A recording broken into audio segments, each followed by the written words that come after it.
Today we conclude our discussion of many electron atoms, and this is really a storytelling session because we are not really going to work out much. I just tell you how things are done and we will let it be at that. I have actually been contemplating whether we should be well, not in the next semester, but maybe in the semester after that, have another course on advanced topics in quantum chemistry. If we float that, then maybe we are going to talk a little more about Hartree-Fock calculations. But today let us just finish up our discussion by showing you something and just by stating how the calculations are eventually done. You might remember that we have constructed the Hartree-Fock equations for helium atom using orbital approximation to start with. We have worked out, we have said that this probability distribution of electron denotes the charge distribution, and so from there we calculated or we worked out the expression for effective potential energy of electron 1 due to electron number 2, and hence we wrote the Schrodinger equation which is called Hartree-Fock equation. Okay. And this epsilon that we get later on we learn from Koopman's theorem that this is not really energy, but it is ionization energy. So then we learned how to do variational treatment of Hartree-Fock equation, and while doing that we arrived at this very important integral called Coulomb integral that we are going to use extensively when we discuss chemical bonding. Okay. So Coulomb integral actually comes from many electron atoms itself. So the idea is that if we minimize this expression for energy with respect to phi, then we get Hartree-Fock equation, and from there we are going to get the upper bound on the energy of the system. And how to go about doing this? The problem is that it is not just any ordinary differential equation, it is a differential equation in which the operator consists of some term which contains the solution. So unless you know the solution you cannot set up the equation, unless you set up the equation you cannot know the solution. So it is a catch-22 situation. So the self consistent field method helps us out of this strange problem. What we do there is that we guess the wave function, and today what we will do, the only new thing that we will do is we will show you like one kind of wave function that we actually can use, right. So using this wave function we evaluate the effective potential, solve the equation, and then when we solve the equation we do not get back the same wave function, we get new set of wave functions which is slightly different from the initial guess value. So we keep on repeating until we get two successive calculations in which the values are close. These are called self consistent results, and the orbitals we get at that time, the self consistent orbitals, they are called Hartree-Fock orbitals, and generally what we do is we take linear combinations of stator orbitals and we vary the parameters of each orbital, and we also vary the number of terms to get what is use what is called the Hartree-Fock-Ruthan method. Okay. And today we will give you a very sketchy glimpse using helium for example, or we will also write it in terms of n electron atom how this is actually done. Next we talked about Koopman's theorem, which essentially tells us that this epsilon that we had got gives us an estimate of ionization energy, and ionization energy calculated using Koopman's theorem is usually in good agreement with the experimental values. And finally we had discussed this very interesting concept of correlation energy, where we said that see we start with orbital approximation. So we essentially behave as if the electrons move irrespective of each other. I mean if they come close together they repel. What we learned is that it is not like that. Movement of electrons is actually correlated and they move in some devious way in which they can avoid each other to some extent, and that is manifested in the correlation energy. Correlation energy is the difference in energies calculated by the SCF method, Hartree-Fock method, and some exact method that we had discussed earlier. The difference in energy there is equal to the amount of energy that can be attributed to correlation, electron correlation. Okay. That is a very important concept that has led to many important avenues later on. Now one thing in all this discussion that we did not consider, but we have talked about it earlier, is spin. Remember, electrons are associated with this strange quantity called spin, and spin is essentially associated with an angular momentum. The spin angular momentum is given by h cross multiplied by root over s into s plus 1, where s is the spin quantum number which is characteristic of the particle. So, for electron, spin quantum number is half. I have said this earlier, but since this misconception is ubiquitous, I will say it again. Please remember, spin quantum number for electron is not plus half and minus half. Spin quantum number of electron is half. Okay? And of course, using atomic units, we do not even have to write h cross, we can just write spin angular momentum is square root of s into s plus 1 in terms of h cross, setting h cross to be 1. So, what is that plus half and minus half that we always talk about? That is ms, analogous to the magnetic quantum number that we got for electrons in hydrogen atom. This ms tells you what is the z component of the angular momentum, and as we had discussed I think earlier, for m and ml and l, knowing the value of ms, you know this length, this is basically h cross by 2, and what is the length of the arrow? Root over half into half plus 1. So, that is root 3 by 2. So, if this is root 3 by 2 and this is half, what is this angle? Root 3 by 2 divided by half. Okay. So, sorry, what I was saying, it is half divided by root 3 by 2, that is 1 by root 3. I believe we have encountered this angle already. So, please refresh your memories and tell me, well, how will you tell me? Tell yourself that what the value of this angle is. Okay. So, this theta is actually defined for the particle. So, ms can take up 2s plus 1 values. For electrons it can be only 2 values, plus half and minus half. And then if you remember, once again couple of weeks ago we had talked about spin orbitals, where spin orbitals are one electron wave function containing spatial as well as spin part. So, today the only new thing that we are going to learn is, when we write this spin orbital, how during energy calculation we separate out the contribution of spin, and we will restrict our discussion to ground state. I will give you a pointer for excited state. And this is something that we have learned also, that since the wave functions have to be asymmetric by Pauli principle, remember, if you do not remember, please go back and see that lecture. For fermions, the wave function has to be antisymmetric. So, a good way of writing the wave functions is Slater determinant. In Slater determinant, when you go from left to right, the electron index remains the same, the spin orbital changes. When you go from top to bottom, the spin orbital remains the same, electron index changes. So, here I have written this Slater determinant in a slightly different way compared to what we had written earlier. I have written it exactly in the way in which it is written in Macquarie's quantum chemistry book, and just to differentiate between this one and that one, I have written the electron indices by bold letters, bold numerals. So, what I mean by phi 1 alpha and one bold one inside bracket is that, well, in the earlier notation that we use, I essentially mean electron number 1 is in phi 1 orbital and it has alpha spin. So, this is what I mean when I write phi 1 alpha 1. I have forgotten to write this one, here it is, phi 1 alpha 1. So, I hope you understand what I am talking about. This here is your spin orbital, phi 1 is the spatial part, alpha is the spin part, and this one is the electron number, roll number of electron. Okay. Now, so this expression that I have written is strictly valid for closed shell systems. Closed shell systems would always have even number of electrons, and also all the orbitals that are there would be fully occupied. If you have open shell systems, then you can have unpaired electrons as well.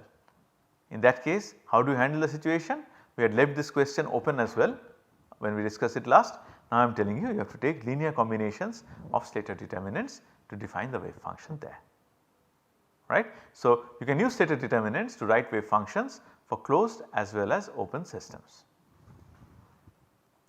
Now what we do is we can use these Slater determinants as the initial trial functions in our SCF method for Hartree-Fock calculations.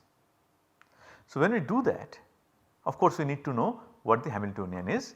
This is the Hamiltonian for a 2n electron system. I am writing 2n because it is convenient, otherwise I have to write n by 2 somewhere. See, if I use 2n number of electrons, I will need half the number of orbitals, is not it? I am talking about spatial orbitals here, not spin orbitals, because each spatial orbital is associated, gives rise to, each spatial orbital gives rise to 2 spin orbitals, because the phi 1 can be associated with alpha or beta. So, if I take n number of spatial orbitals, I will end up getting 2n number of spin orbitals. And since I am talking about closed shell systems, we will have 2n number of electrons. So, we just assign 1 electron to each spin orbital. Remember, Pauli principle essentially means that an electron a spin orbital can only contain 1 electron. That is why an orbital can contain at most 2 electrons, because an orbital is associated with 2 spin orbitals. Okay. So, this Hamiltonian then is given by minus half del j square summed over j equal to 2n for 2n number of electrons. Second term is minus z by rj summed over j equal to 1 by 2n. I have written the third term in a little different manner compared to Macquarie's book. They have written 2 summations, I have written 1, I hope it is not a problem. It is basically 1 by rj. So, it is electron repulsion term, and I and j, well j has to be greater than I, something like that. So, this is our Hamiltonian. Using the Hamiltonian, if we try to work out the expectation value of energy, what will I get? So, I will get something like integral psi star h psi over all space, right. So, when we do that and when we simplify, so this is why I was saying it is a storytelling session, I am not working out anything today, you do not need to work out either, but just understand the flow of logic. So, E turns out to be integral j equal to 1 to capital N Ij, and what is Ij? This is Ij. Ij is this integral. So, you can see what we have done, we have defined 3 integrals, and we have defined it that way because they arise automatically when you write Schrodinger equation, then left multiply by an orbital, integrate over all space, you will end up getting these integrals. So, the first integral contains the operator in kinetic energy and potential energy for a single electron, right. So, phi j of rj left multiplying, essentially it is the kinetic energy term, you can say Tn operator, remember Tj operator. So, I can call this essentially the Tj operator. I missed that half should also actually go in. This is Tj operator and this is basically Vj operator, kinetic energy and potential energy. So, the whole thing I can perhaps write as, now I will use the convention of your Pillar's book, they have written it, very bad handwriting, they have written it as small h j, h for Hamiltonian, 1 electron Hamiltonian, right. It is just that they have written a small h. You can read Pillar's book as well for this part, because they have been able to simplify the notation a little bit and they have written it very nicely. Okay. So, you can write it like that. The second integral, what is it? It is called Jij, we have encountered it already, Coulomb integral, remember, phi I of Ri, phi j of R2, R1, phi j of R2, of course these two are complex conjugates of these orbitals, 1 by R12 the electron separation, and that operates on phi I R1 dot phi j R2, right. We have encountered this is called the Coulomb integral, and it talks about the basically effect of one electron cloud on the other. Last, we get another integral that we are encountering for the first time, it is phi I of R1 multiplied by phi j of R2, so far so good, 1 by R12, then we get phi I of R2 phi j of R1, the labels have been interchanged, right. There has been an exchange. So, this is called an exchange integral. I think I mentioned it briefly earlier. Now, for Coulomb integral, you know that you can actually make physical sense out of it. I just did that. This is called exchange integral, and this is a purely quantum mechanical quantity. We will encounter it again when we talk about chemical bonding. There is no classical analog, there is no classical sense that we can make out of the exchange integral. There are many textbooks in which they try to make sense by saying that the electron does not have to be confined in its own orbital, it can go there, so it has more space. I do not like doing that, because the honest truth is that there is no classical analog. So, why should I unnecessarily make up a story, right? I will not do that. Let us recognize that even though we have started from classical mechanics, we have started from a classical mechanical equation, that is Schrodinger equation for these de Broglie waves, we have arrived at quantum mechanics whose scope is different, right. We need quantum mechanics because in the quantum world behaviors are all different. So, why should we be daunted or surprised if we get quantities that have no classical analog? Okay. So, let us not give any hand waving argument, let us be upfront in saying that this exchange integral is a purely quantum mechanical phenomenon, no classical analog at all. So, I am not working this out because you understand that is going to be quite tedious. In fact, it is not worked out in these two textbooks that we are discussing either. I think it is there in Szabó's book, but let us not go there. This is been a long course, we have learnt a lot of things. Let us not unnecessarily burden us with detail. I will just give you the final result. The result is, when you work this out, you get an expression for energy in terms of these integrals, E equal to 2 sum over j equal to 1 to n I of j plus sum over ij equal to 1 to n 2 jij minus kij. Now we have something interesting. What do we have here? We have spin orbitals. What do we have here in these integrals? We have special orbitals only, no mention of spin. So, where did the spin part go? Yeah. So, what we will do is that is one question we will answer, at least we will demonstrate using helium. We are going to come back to this slide, right. We are going to come back to this expression. We are not done telling you what we actually do with this expression, and again that is going to be only storytelling in this course. But before that, let me at least try to convince you that what I am saying is not all story, right. It is reality. If you are patient enough, you will be able to work this out. It is just that we do not have time and we will not do it here. Okay. So, let us go back to helium and write the expression for this helium wave function. Helium wave function is this Slater determinant, phi 1 alpha of 1, phi 1 beta 1, phi 1 alpha containing 2, phi 1 beta containing 2. Now, this is a special case. What is the special case? What is I here for helium? I is equal to 1, j also equal to 1, because in the ground state the only orbital that is involved is 1s. So, see I am not writing 1s, because by now we know that 1s is not going to remain 1s. When we do SCF calculations, we are going to get something that we arrive at starting from 1s, perhaps it will have similar features like 1s, but it is not going to be exactly 1s. There will be some strange big expression for the orbital. So, what we do is to keep things general and to remember that these are actually Hartree-Fock orbitals, not the orbitals that we got from hydrogen. We will just write phi 1, phi 2, so on and so forth. So, here the only special orbital involved is phi 1. So, I equal to 1, j is also equal to 1, I equal to j. Now, this was written in the earlier slide, but I will just show you here. Think of what happens to jij and kij if I is equal to j.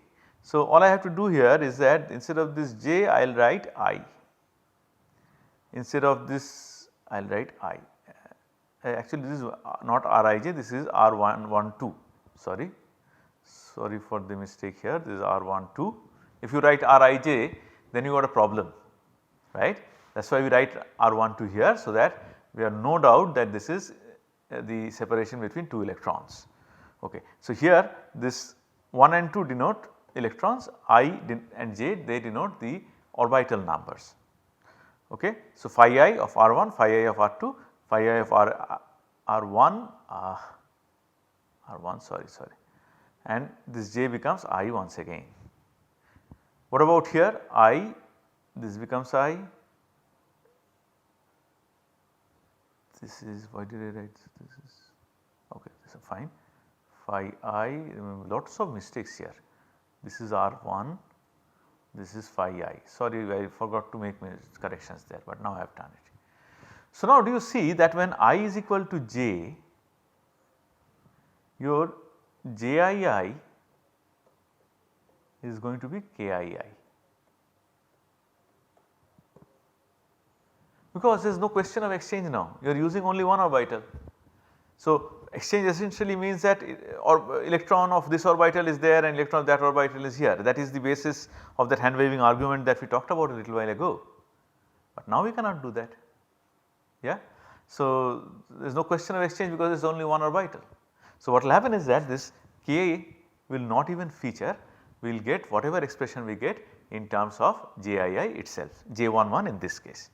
Okay. So, let us just try and expand this wave function. This psi HE will be equal to, I will not even write this half for now, let me just write phi 1 alpha 1 phi 1 beta 2 minus phi 1 alpha 2 phi 1 beta 1. I am not about to do this calculation all the way, I will just show you a little bit. Okay. So, now see if you want to know what the value of say Ij is, okay, we will get everything in terms of these anyway, right, you just believe me on that. But let us say I want to work out this I1 in this case, right. So, I1 will be integral phi 1 alpha 2 phi 1 beta, sorry I made a mistake, no, phi 1 alpha 1 phi 1 beta 2 is okay, phi 1 alpha 1, let me just start.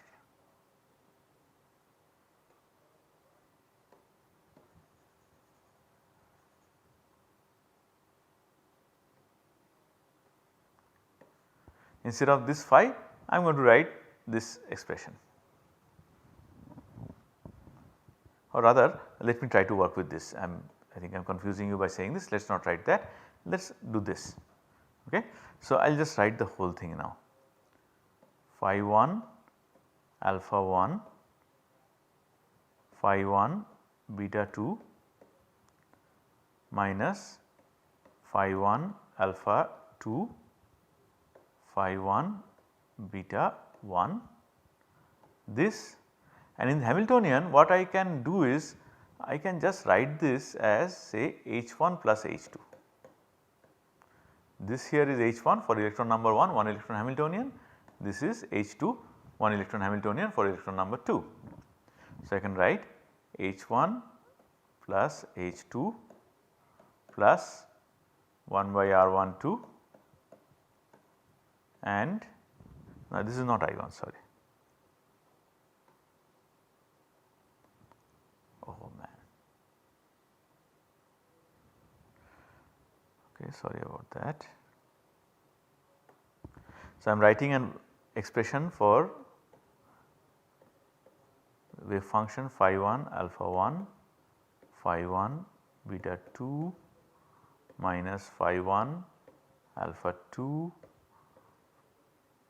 phi 1 beta 1. Okay. Remember subscript 1 and then bracket 1, they are different. Subscript 1 means orbital, 1 in bracket means electron number. So, the energy is given by, okay, and we also said that this is H1, this is H2, the two 1 electron Hamiltonians, one in terms of 1 electron 1, one in terms of electron 2. This gives us phi 1 alpha 1 phi 1 beta 2 minus phi 1 alpha 2 phi 1 beta 1. Next I will write H1 plus H2 plus 1 by R2, and then I will write the expression for the wave function once again, phi 1 alpha 1 phi 1 beta 2 minus, I hope there is space, phi 1 alpha 2 phi 1 beta 1. Okay. So, this is our integral. Okay. So, I may not have time to complete this in this module. So, let me take a break now. We will come back and in a short module we will complete this discussion.